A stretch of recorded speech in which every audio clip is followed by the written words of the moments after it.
I would like to consider looking further at proposing a local law.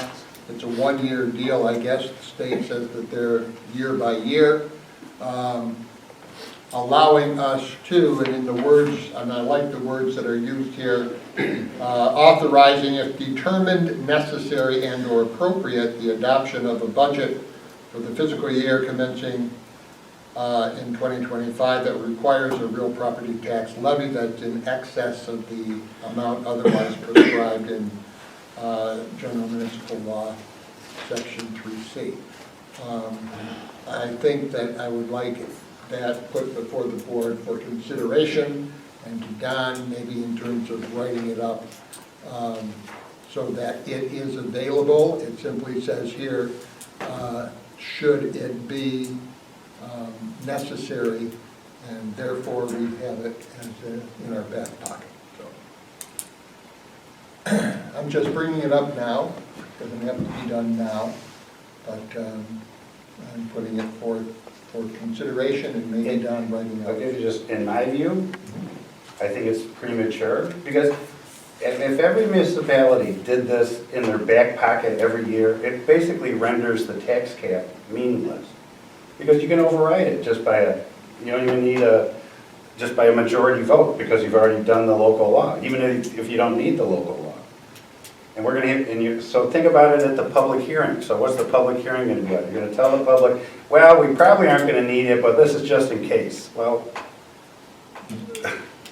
you know what I'm saying? I think the intent of the law when the state adopted it was that if a municipality was looking to actually having to override the cap, then go ahead and adopt one of these local laws.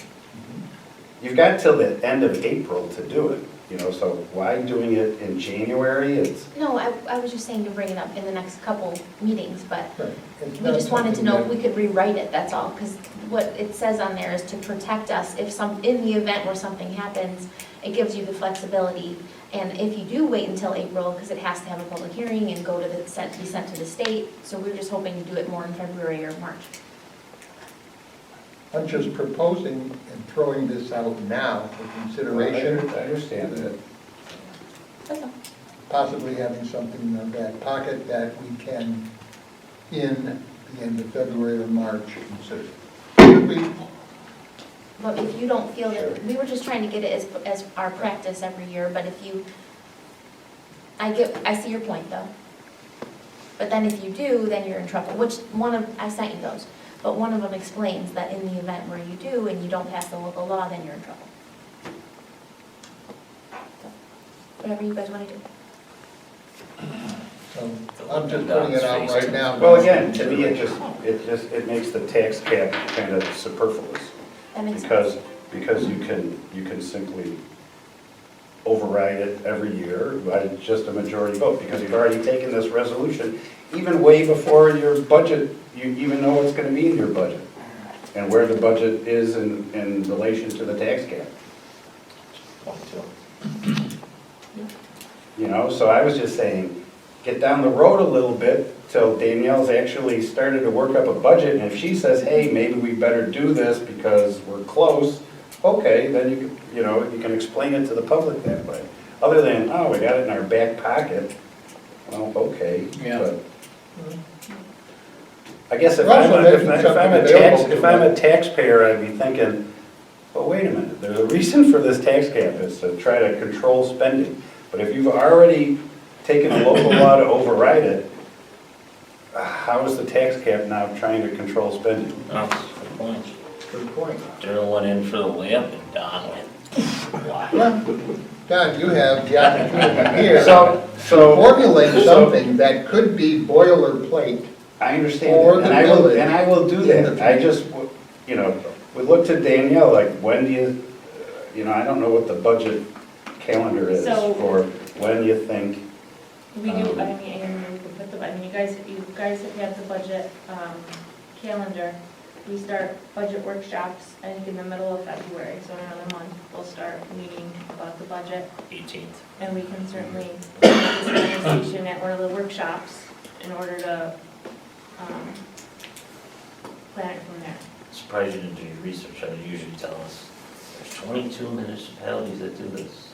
East Rochester does, Fairport does. I think that they are, generally they do pass them just because of, not necessarily because they're going to go over the tax cap, but in case there's an error in the calculation, and they go over it.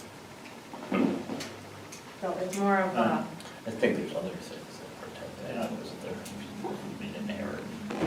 It does, So, it's pretty bad if you go over it and you, 100%. so just best practice is what it's So recommended. we you can can- certainly have this conversation again next month. Yep. Daryl and I were just So, talking about it. if it's February 18th, so there's a board meeting, what, February 20th? Or no, the 13th? Third, No, okay. it's either the 13th or the 27th. Take a resolution, no, take a resolution there to set the public hearing. It'll be in the beginning of March. Yeah, that's fine. At least you'll have some numbers to show what your budget is so. Yeah. We were just asking if we could rewrite it to make it more general, that's all. Like the ones I said. I guess you can. Okay, It's gonna cost you, but.